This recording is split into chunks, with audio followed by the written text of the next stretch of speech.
So I'm just starting with Accounting Standards 5. Accounting Standard 5 is talking about net profit or loss for the period, prior period items and changes in accounting policies. ठीक है, तो accounting standard 5 में आपका तीन चीज़ें आप हमें पढ़नी है। आपको स्क्रीन में दिख रहा होगा, नेट प्रॉफिट और लॉस फॉर द पीरियड, ये पहला चीज़ पढ़ना है। दूसरा हमें प्रायर पीरियड आइटम्स पढ़ना है, ठीक है। और तीसरा हमें चेंजेस इन अकाउंटिंग पॉलिसीज पढ़ना है, ठीक है। We have to study these three things, ठीक है। अब हम पहला चीज़ पढ़ते हैं अकाउंटिंग स्टैंडर्ड 5 में, नेट प्रॉफिट और लॉस फॉर द पीरियड। तो इसमें बस इतना कह रहा है कि कोई भी आइटम इनकम या एक्सपेंडिचर का होगा उसको आपको प्रॉफिट एंड लॉस अकाउंट के थ्रू रिकॉग्नाइज करना पड़ेगा। इसीलिए जब आप फाइनल अकाउंट में प्रॉफिट एंड लॉस बनाते हैं तो इनकम एंड एक्सपेंडिचर को आप पीएनएल में डालते हैं, उससे आपको नेट प्रॉफिट मिलता है। लेकिन ये जो इनकम एंड एक्सपेंडिचर हो रहा है ये किन एक्टिविटीज से हो रहा है या किन आइटम से हो रहा है? तो ये ऑर्डिनरी एक्टिविटीज या आइटम से हो रहा है, या एक्स्ट्रा ऑर्डिनरी आइटम से हो रहा है, या फिर आपका एक्सेप्शनल आइटम से हो रहा है। तो यही तीन आइटम्स हैं जिनसे आपका इनकम या एक्सपेंडिचर जनरेट होता है। इसका हमें डिफरेंस पढ़ना है जो कि एग्जाम के लिए इंपॉर्टेंट है। तो ऑर्डिनरी आइटम्स क्या होते हैं, एक्स्ट्रा ऑर्डिनरी आइटम्स क्या होते हैं और एक्सेप्शनल आइटम्स क्या होते हैं? तो देखो, ऑर्डिनरी एक्टिविटीज वो हैं जो कि बिजनेस का मेन पार्ट है या इंसिडेंटल टू बिजनेस है, ठीक है। जो बिजनेस में जो खर्चा होता है और जो इंसिडेंटल है बिजनेस करने के लिए, उन खर्चे को हम ऑर्डिनरी एक्टिविटीज कहते हैं। जैसे कि सैलरीज बांटना, रेंट, इलेक्ट्रिसिटी, है ना, ये सारी आपकी फ्रीक्वेंटली हो रही है और रिकरिंग नेचर की है, लेकिन और बिजनेस की ऑर्डिनरी पार्ट भी है, ठीक है। तो ये आपका हो गया ऑर्डिनरी एक्टिविटी या आइटम्स। फिर आपका आ गया extra ordinary item, extra ordinary activities या एक्स्ट्रा ऑर्डिनरी आइटम्स। ये क्या होता है? जो बिजनेस में रेगुलरली बिजनेस में अकर नहीं करेगा और ये बिजनेस का वैसा पार्ट भी नहीं है। आप ये सोच के नहीं होता है कि ये चीज़ें अकर होंगी, ठीक है। तो it is not expected to occur regularly in the business and they are not the part of the main business. तो अगर आपको लॉस हो गया ड्यू टू अर्थक्वेक, तो भाई ये बिजनेस का मेन पार्ट तो है नहीं, या फ्लड्स आ गए तो बिजनेस का ये मेन पार्ट तो है नहीं कि ये होगा, आप ऐसा सोचोगे नहीं, है ना। या गवर्नमेंट ग्रांट्स बिकमिंग रिफंडेबल, तो मैंने आपको बताया था कि ये भी एक रेयर ओकेजन ही है, क्योंकि गवर्नमेंट ग्रांट्स आपको मिलते ही तब हैं when you are capable of doing it. तो गवर्नमेंट आपको पैसे देती है फॉर डूइंग सम स्टफ, और वो तभी देगी when you are capable of doing it, और आप भी तभी लोगे when you know that you will do it. But अगर ये किसी वजह से रिफंडेबल हो रहा है then it is a rare thing, और इसीलिए हम इसको एक्स्ट्राऑर्डिनरी आइटम में डालते हैं। यहां तक बात समझ में आ रही है आप लोगों को? फिर हमने पढ़ा एक्सेप्शनल आइटम्स। एक्सेप्शनल आइटम्स क्या है? एक्सेप्शनल आइटम्स का मतलब हो गया ये ऑर्डिनरी ही हैं, ये ऑर्डिनरी आइटम्स के ही जैसे हैं, और ये पार्ट ऑफ द बिजनेस भी हैं, बट ये फ्रीक्वेंटली अकर नहीं करते। These are ordinary and part of the business but they don't occur frequently. जैसे सैलरी, रेंट, इलेक्ट्रिसिटी फ्रीक्वेंटली आप देते हो, ये आपको फ्रीक्वेंटली नहीं देना, ठीक है। तो ये क्या हो गया भाई? Inventory valuation by NRV. तो अब जनरली तो कॉस्ट प्राइस में करते हो, बट किसी वजह से अगर एनआरवी में हुआ तो ये एक बिजनेस का ही पार्ट है, बट ये फ्रीक्वेंटली नहीं होता। रिवर्सल ऑफ अ प्रोविजन, ठीक है। प्रोविजन आप बनाते हो, आप तभी बनाते हो जब 50% से ज़्यादा चांस होता है कि वो लॉस आएगा आपको। अगर आपका डेटर्स इंसॉल्वेंट होगा, 60-70% चांस है, तभी आप प्रोविजन बनाओगे। अगर उसका रिवर्सल हो रहा है तो ये भी आपका एक्सेप्शनल आइटम, ये बिजनेस का पार्ट है, बट ये फ्रीक्वेंटली नहीं होता, ऐसा फ्रीक्वेंटली नहीं देखोगे। और सेम प्रॉफिट और loss on sale of fixed asset. भाई बिजनेस आप करते हो अपना सामान बेचने के लिए, लेकिन अपने फिक्स एसेट्स आपका कभी कभार बेचेंगे जब वो पुराने हो जाएंगे, ठीक है। तो ये भी बिजनेस का तो पार्ट है, ऑर्डिनरी है, बट फ्रीक्वेंटली नहीं होता है, ठीक है। यहां तक बात समझ में आई? Ordinary activity, extraordinary activity और एक्सेप्शनल एक्टिविटी का डिफरेंस समझ में आई? एग्जाम में आ सकता है। Yes sir. अब एक सेकेंड पॉइंट, ये सबसे इंपॉर्टेंट जो आपका एग्जाम में आ सकता है, वो है प्रायर पीरियड आइटम्स। इसका आप लोग नोट्स बना लेना, ठीक है। ये एग्जाम में आएगा, प्रायर पीरियड आइटम्स, ठीक।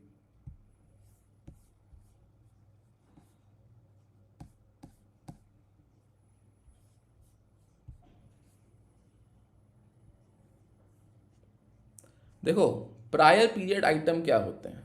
ये आपका कोई इनकम या एक्सपेंडिचर, ये इनकम भी हो सकता है, कोई एक्सपेंडिचर भी हो सकता है, जो कि आपको इस साल पता चला है कि ये इनकम है, और ये रिजल्ट, ये क्यों ये इनकम इस साल हुई है? इस साल आपने कमाया नहीं है, बट आपने पिछले साल इस इनकम को रिकॉर्ड करना भूल गए थे, या इस एक्सपेंडिचर को आप रिकॉर्ड करना भूल गए थे ड्यू टू सम एरर और ओमिशन। तो भाई खर्चा तो हुआ था, तो आपको रिकॉर्ड करना चाहिए, तो आप इस साल इसको रिकॉर्ड कर रहे हो। कोई पिछले साल का खर्चा आप रिकॉर्ड करना भूल गए थे, जिसको आप इस साल रिकॉर्ड कर रहे हो, क्योंकि खर्चा तो हुआ था। तो इसको कहेंगे प्रायर पीरियड आइटम्स। ठीक है? या कोई पिछले साल या उसके पहले की कोई इनकम थी जो उस समय रिकॉर्ड नहीं हुई थी, अब आप रिकॉर्ड करना चाह रहे हो, तो इसको कहेंगे प्रायर पीरियड इनकम। ठीक है? बात समझ में आ रही है? Yes, sir. तो इसको लिख लो, क्या है ये? These are the items of income और एक्सपेंस। ये इनकम भी हो सकता है और एक्सपेंस भी हो सकता है, और एक्सपेंस भी हो सकता है, which arise in current year, which arise in current year as a result of error or omission, as a result of error or omission of one or more prior period, of one or more prior periods। ठीक है? हो सकता है कि पहले के कोई एक या ज़्यादा कोई पहले से प्रायर पीरियड के कोई इनकम एक्सपेंडिचर जो आप इस साल रिकॉर्ड कर रहे हो। तो अगर आप इस साल रिकॉर्ड कर रहे हो, लेट्स से आपने प्रॉफिट एंड लॉस बनाया, आपने इनकम दिखाई है 1500 रुपये, है ना, और आपने एक्सपेंस दिखाया है 1100 रुपीज़। ठीक है? आपने इनकम शो किया 1500, या सेल्स शो किया, लेट से प्रॉफिट, आप प्रॉफिट एंड लॉस में सेल्स आपने शो किया 1500 रुपीज़, एक्सपेंस आपने शो किया 1100 रुपीज़। तो भाई अब इंप्रेशन क्या आ रहा है कि आपको प्रॉफिट हुआ है 400 रुपये का, बट इसमें 500 रुपये जो है वो प्रायर पीरियड इनकम है। ठीक है? तो इसीलिए आप इसको क्लब करके नहीं दिखा सकते, आपको अलग अलग दिखाना पड़ेगा। भले ही आपको इस साल फायदा हो गया, बट वो फायदा हुआ क्योंकि पिछले साल की कोई इनकम रिकॉर्ड नहीं हुई थी। तो आपको इसमें सेल जो एक्चुअल इस साल हुई है वही दिखाना है। सेल आपकी हुई है क्योंकि 500 रुपये प्रायर पीरियड इनकम है, तो सेल आपकी हुई है 1000 रुपये। ठीक? आपका प्रायर, ये आपको अलग से लिखना पड़ेगा। ठीक है? You have to write this कि प्रायर पीरियड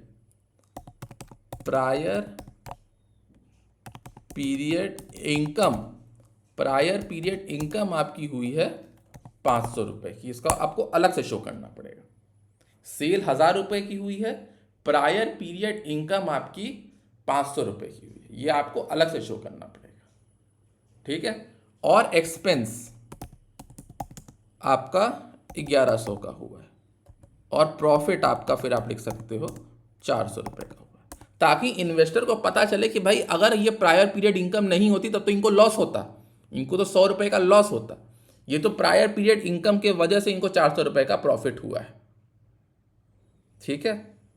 ये बात समझ में आ गई? तो प्रायर पीरियड आइटम्स, ये आपको डेफिनेशन और एग्जाम्पल शॉर्ट नोट्स पे आएगा, तो आपको लिख देना है। प्रायर पीरियड आइटम आपके इनकम या एक्सपेंडिचर हैं जो कि इस साल अराइज हुए हैं, बट क्यों अराइज हुए हैं? As a result of error और omission in more than previous prior periods. ठीक है? तो ये लिख लोगे आप लोग? सर वो इसी साल के प्रॉफिट में ऐड होगा। हाँ जी, हाँ जी, हाँ जी, लेकिन आपको उसको अलग से शो करना पड़ेगा। वो इनकम को आपको अलग से शो करना पड़ेगा। इस साल की सेल तो आपकी 1000 रुपये की हुई है, एक्सपेंस आपका 1100 का हुआ है, लेकिन आपकी प्रायर पीरियड इनकम 500 रुपये की हुई है, ये आपको अलग से शो करना पड़ेगा। सर हम्म। सर मुझे ये वाला एग्जांपल क्या? मैं फिर से बता रहा हूँ, प्रायर पीरियड आइटम्स क्या होता है? प्रायर पीरियड आइटम्स वो होता है जो इनकम या एक्सपेंडिचर आप इस साल रिकॉर्ड कर रहे हो बट वो इस साल का नहीं है, वो पहले के सालों में आप भूल गए थे रिकॉर्ड करना ड्यू टू सम एरर और ओमिशन, ठीक है, चाहे वो इनकम हो चाहे वो एक्सपेंडिचर हो। तो आपको उसको, उन आइटम्स को कहते हैं प्रायर पीरियड आइटम्स। इनका आपको अलग से डिस्क्लोजर देना पड़ता है। जैसे आपका सेल अगर 1,000 रुपये का हुआ है और प्रायर पीरियड इनकम, पहले के समय में सेल 500 का हुआ था जो कि रिकॉर्ड नहीं हुआ था, वो आपने इस साल रिकॉर्ड किया है, तब आपकी टोटल सेल तो 1,500 हो गई। तो आपको यहाँ 1,500 डायरेक्टली नहीं लिखना है, आपको अपनी सेल 1,000 ही दिखानी है, प्रायर पीरियड इनकम आपको 500 दिखानी है, और एक्सपेंस आपका 1,100 हुआ तो आपकी प्रॉफिट 400 रुपये आई। बात समझ में आ रही है? पक्का? एवरीवन थम्स अप कर दो अगर समझ में आ रही है तो। Okay, all right.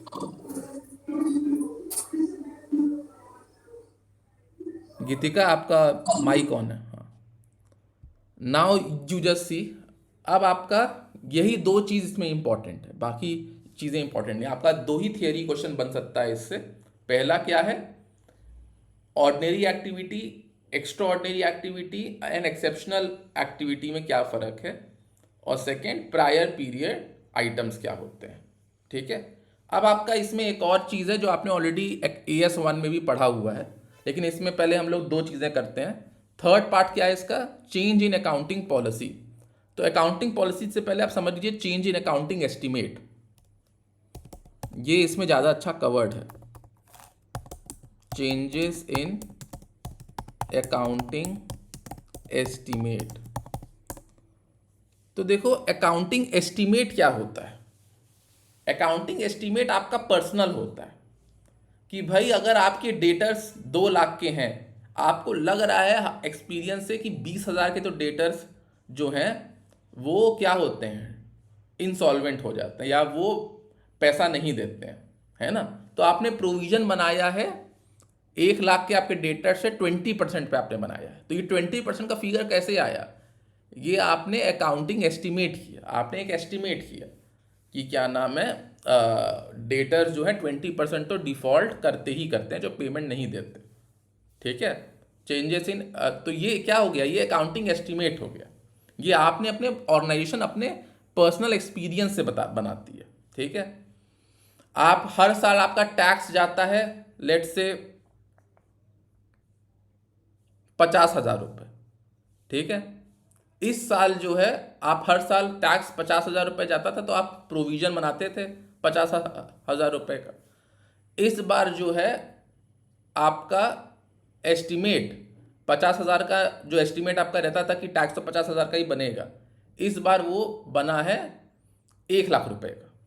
तो ये क्या हो गया, एक आपका अकाउंटिंग एस्टिमेट अब बदलना पड़ेगा। आपको लग रहा था हर बार 50,000 का ही बनता है, तो इसको क्या कहते हैं, चेंज इन अकाउंटिंग एस्टिमेट। ये क्यों चेंज हो रहा है, अकाउंटिंग एस्टिमेट जो आपका हर साल टैक्स 50,000 बनता था, इस साल अगर 1,00,000 बना तो कोई सिचुएशन आई होगी जिस वजह से बना होगा, या आपके डेटर्स 1,00,000 में से 20% ही डिफॉल्ट करते थे, इस बार ज़्यादा डिफॉल्ट हो रहे हैं तो कोई सिचुएशन आई होगी, तब आपको अपना एस्टिमेट चेंज करना होगा। आपको भाई ज़्यादा का बनाना पड़ेगा प्रोविजन। अगर 1,00,000 के डेटर में से 20,000 के ही डेटर्स डिफॉल्ट करते थे, बट इस साल सिचुएशन बदलने की वजह से इस बार लोगों के पास पैसा नहीं है, आपको लग रहा है कि 30 से 40% डिफॉल्ट करेंगे, तो आपको 40% का अपना एस्टिमेट बनाना पड़ेगा। तो आपने क्या किया, चेंज किया अपने अकाउंटिंग एस्टिमेट को।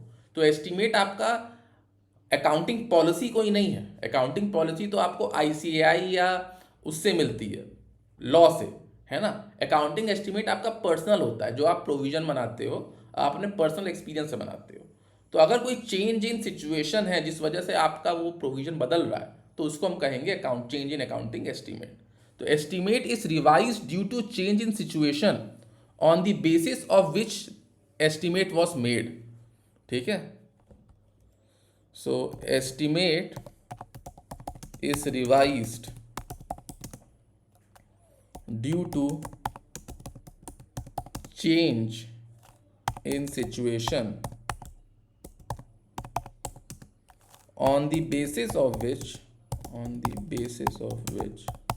Sir, revised due to change in situation on the basis of which estimate was made. मैंने चैट बॉक्स पे लिख दिया, ठीक है। तो एस्टिमेट आपका कोई लॉ के द्वारा पॉलिसी नहीं है कि आपको 20% का ही डेट का बनाना है प्रोविजन कि इतने। ये बिजनेस टू बिजनेस डिपेंड करता है, आपके पर्सनल एक्सपीरियंस से आप एस्टिमेट बनाते हो, ठीक है। तो change in estimate does not result in change in accounting policy. So change in method of estimation, आप अपना एस्टिमेट का मेथड बदलते हो, does not mean change in accounting policy. अगर आप इन्वेंट्री वैल्यूएशन फीफो से कर रहे थे बट अब आपने बदल के लीफो से किया, तब ये क्या है, change in accounting policy. But provision आप पहले 20% बनाते थे, अब आप 40% बना रहे हो, तो ये क्या है, चेंज इन एस्टिमेट। तो चेंज इन एस्टिमेट आपका पर्सनल एक्सपीरियंस से होता है। Change in accounting policy law में आपको ऑप्शन दिया हुआ है, या तो लॉ खुद कह रहा है बदलने के लिए, या अकाउंटिंग स्टैंडर्ड कह रहा है, या आप बेटर प्रेजेंटेशन के लिए बदल रहे हो, ठीक है। दोनों ही केसेस में आपको डिस्क्लोजर देना पड़ेगा, ठीक है, आपको डिस्क्लोजर देना पड़ेगा। दोनों ही केसेस में आपको डिस्क्लोजर देना पड़ेगा। अब बताओ, अगर चेंज इन एस्टिमेट हुआ है, तो क्या फर्क पड़ेगा? अगर लेट्स से आप, एस्टिमेशन क्या होता है, आपने अगर मान लीजिए कोई एसेट खरीदा, आपको लग रहा है इसकी लाइफ 5 साल चलेगी, आपने 1 लाख का एसेट खरीदा, तो और आपको लग रहा है इसकी लाइफ 5 साल चलनी है, तो 20,000 रुपीज़ का मतलब हर साल भी आपका डिप्रिसिएशन 20% हो गया। आप 20-20 हज़ार रुपये हर साल उसको राइट डाउन कर रहे हो, क्योंकि आपको लग रहा है 5 साल चलेगी, है ना। लेकिन जब आपने मशीन यूज़ किया, 1 साल के बाद आपको समझ में आ गया कि इस मशीन का लाइफ 8 साल है, तो अब आप क्या करोगे, अपना एस्टिमेशन आपने बदला, है ना। तो आपको ये आपके प्रॉफिट एंड लॉस में भी फर्क पड़ेगा। अब आप डिप्रिसिएशन 8 साल पे बांटोगे, 5 साल पे नहीं बांटोगे, तो उसकी अमाउंट बदलेगी। तो चेंज इन एस्टिमेशन का फर्क क्या पड़ेगा? या आपने डेटर का मान लीजिए प्रोविजन बनाया, हर साल आप 20% का बनाते थे, अब सिचुएशन बदली है, लोगों के पास ज़्यादा पैसा नहीं है, तो क्या नाम है, आपको 30% का बनाना पड़ेगा। तो अगर आपने 30% का डेटर्स का बनाया है प्रोविजन, तो इसका फ़र्क कहाँ पड़ेगा? आपके प्रॉफिट एंड लॉस अकाउंट में, क्योंकि आप प्रोविजन तो वहाँ डालते हो ना, प्रॉफिट एंड लॉस अकाउंट में पड़ेगा। और आपको नोट्स टू अकाउंट में डिस्क्लोजर देना पड़ेगा, डिस्क्लोजर भी देना पड़ेगा कि भाई हर साल 20% डेटर्स डिफॉल्ट करते थे, इस बार हमने प्रोविजन बढ़ा दिया है क्योंकि हमें डर है कि ज़्यादा डिफॉल्ट ना करे, तो उसका इम्पैक्ट क्या आएगा, उसका आपको डिस्क्लोजर भी देना पड़ेगा चेंज इन एस्टिमेट करने के लिए, ठीक है। यहां तक बात समझ में आ रही है? Yes sir.